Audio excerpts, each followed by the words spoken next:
તો વેલકમ દોસ્તો, સ્વાગત છે તમારું મારી યુટ્યુબ ચેનલમાં। તો દોસ્તો, લાલા આહિરને તો તમે ઓળખતા જ હશો। તેને એક વિડીયો મૂકીને ખજૂરભાઈ પર ઘણા આક્ષેપો લગાયા છે। લાલા આહિરનું કહેવું છે કે ખજૂરે તેના પર હુમલો પણ કરાવ્યો છે। તો જુઓ દોસ્તો આ વિડીયોમાં લાલા આહિરે ખજૂરભાઈ વિશે શું કહ્યું। જય મુરલીધર મિત્રો, જય મા મોગલ, જય શ્રી રામ, જય હિન્દ। હું છું લાલો આહિર। મિત્રો, આજે તમામે તમામ 18 વર્ષને એક વાત કરવા માંગુ। આજે આપણે વાત કરવાની છે નીતિન જાની ઉર્ફે ખજૂર ને એના ભાઈ તરુણ જાનીની। મિત્રો, આપણે આ દુનિયાની અંદરમાં જેવા માણા આપણે જોઈએ ને એવા માણા નીકળતા નથી। 100% બંને ભાઈઓ સેવાનું કામ કરે। 5 પરિવારની જિંદગી હારી કરે, 10 પરિવારની જિંદગી બરબાદ કરે। આ બંને ભાઈઓનો ધંધો છે। 5 લોકોનું કામ સારું કરે, 10 માણસોનું કામ ખરાબ કરે, 10 જણાની જિંદગી બરબાદ કરે। આનો ધંધો છે। હવે મિત્રો, મારી ઉપર હું શું નહીં તમામ લોકોને કહેવા માગું કે આ બંને ભાઈઓએ મને એવું કીધું કે તું વિરોધ કરે તો તારો વિરોધ બંધ કરી દે, મારા ફોટા તારી આઈડીમાંથી બધા ડિલીટ કરી નાખ, એ મારી પાસે પ્રૂફ છે।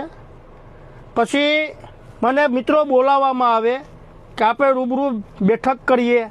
તમે આપણે સાવરકુંડલા બાજુ મને બોલાવવામાં આવ્યો કે આ બાજુ ક્યાંક રસ્તામાં અખેરી જગ્યામાં મને લઈ ગયા એ લોકો કે અહીંયા આવો બેઠક કરીએ।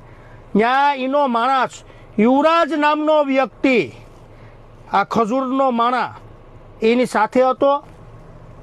પછી ત્યાં એ લોકો મારે યારે બોલાચાલી કરી, મને કહો તને જો તારે જોયા જેવી કરી નાખશું તારી સાથે, તો આ મારા વિડીયા ડિલીટ કરી નાખ, એ મને ધમકી આપવામાં આવે। પછી મને ખજૂરે એવું કીધું કે હવે તું જો તારી ઉપર હું શું કરું।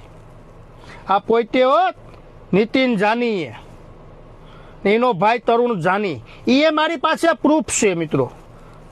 પછી ત્યાંથી હું નીકળી ગયો। પછી એ લોકોએ માણસો મોકલા મારી ઉપર હુમલો કરાવવા માટે। એમાં યુવરાજ નામનો વ્યક્તિ ત્યાં મારી સાથે ત્યાં ગારું બોલતો હતો। પછી મિત્રો એ લોકો 10 થી 12 જણા મારી ગાડી ઠાર ભાંગી નાખવામાં આવે।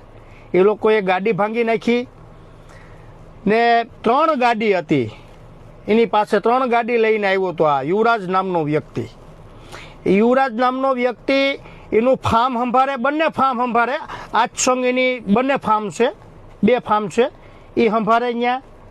એટલે આ દુનિયાની અંદરમાં મિત્રો મેં તો આ બંને ભાઈઓને ફૂલ સપોર્ટ આપ્યો હતો। મેં મારું એ નહોતું વિચાર્યું। એ પાછો એમ કે હું કહું ને એ જ તારે કરવાનું, તો જ આપણું ભેગું થાય, બાકી નહીં ભેગું થાય। તું તારી રસ્તે, હું મારી રસ્તે। આ વ્યક્તિ એવો છે। પછી મિત્રો હું તો આ ઘરે હાજર નહોતો, એને એટલું જ બધી હતું તો હું ઘરે હાજર હોય ક્યારે હુમલો કરાવો હતો ને, ક્યારે આવવું હતું ને। મને કાયદા ઉપર વિશ્વાસ છે। મેં કાયદેસર બધું કર્યું એના નામનું। હજી ખજૂરનું નામ ખાલી ઉલામાં આવ્યું મિત્રો, FIRમાં નથી। પણ હું આપણે જે સાહેબ આવ્યા અત્યારે નવા અમારે રાજકોટમાં, આપણે રેન્જ આઈજી સાહેબ નિલપિત રાય સાહેબને હું કહેવા માગું કે સાહેબ આમાં તપાસ કરજો કે આ મેન ગુનેગાર આ બંને ભાઈઓ છે, આ ખજૂર અને તરુણ જાની ને આ યુવરાજ। એટલે સાહેબ આમાં તમે થોડીક તપાસ કરજો એટલે તમને ખબર પડી જાય। મારી આખી ગાડી ભાંગી નાખવામાં આવી। આ મારી ગાડી છે। અહીંયા અમારે ઘેરે અમારા બેન હતા, અવાજ આવ્યો ત્યારે મારા બેન જાગ્યા, ત્યારે ખબર પડી 10 થી 12 જણા છે ને એકના હાથમાં ગંધ હતી, આ યુવરાજના હાથમાં। એવી વાત આવી મને। હું અહીં ઘરે હાજર નહોતો, હું 6:30 વાગ્યે હું ઘરે પૂગ્યો ત્યારે મને ખબર પડી કે મારી ગાડી ભાંગી ગયા। એ લોકોએ અહીંયા કીધું એવું જ કરાવ્યું। એટલે સાહેબ તમે આમાં તપાસ કરજો ને જરૂર પડી તો હું સાહેબની મુલાકાત લઈ ને મિત્રો આ વ્યક્તિ આ તરુણ જાની અને નીતિન જાનીના મારી પાસે પ્રૂફે એવા છે કે મોટા મોટા અગ્રણીઓ, ભાજપના હોદ્દેદારો જેમ આવે એમ બોલેલો છે। જરૂર પડી તો મીડિયામાં અહીં આપીશ કે ક્યાં ક્યાં સમાજ અમારા સમાજના અગ્રણીઓને ટાર્ગેટ કરેલા છે, અન્ય સમાજના અગ્રણીઓને આ બંને ભાઈઓએ ટાર્ગેટ કરેલા છે.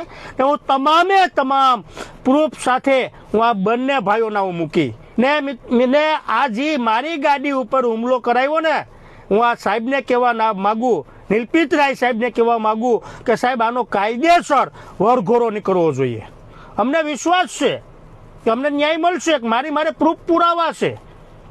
મિત્રો બસ એટલો જ વિડીયો મારો ટૂંકમાં, જરૂર પડી તો આ બધા પ્રૂફ પુરાવા સાથે હું આ બંને ભાઈઓના મૂકીશ ને તમામ લોકોને કહેતો જાઉં, 18 વર્ષને કહેતો જાઉં કે આપણે જીવું ધારીએ ને એવું આ દુનિયામાં હોતા નથી. સેવાના નામ ઉપર સરી ખાવાનું બંધ કરી ગયો. તમે શરમ આવવી જોઈએ.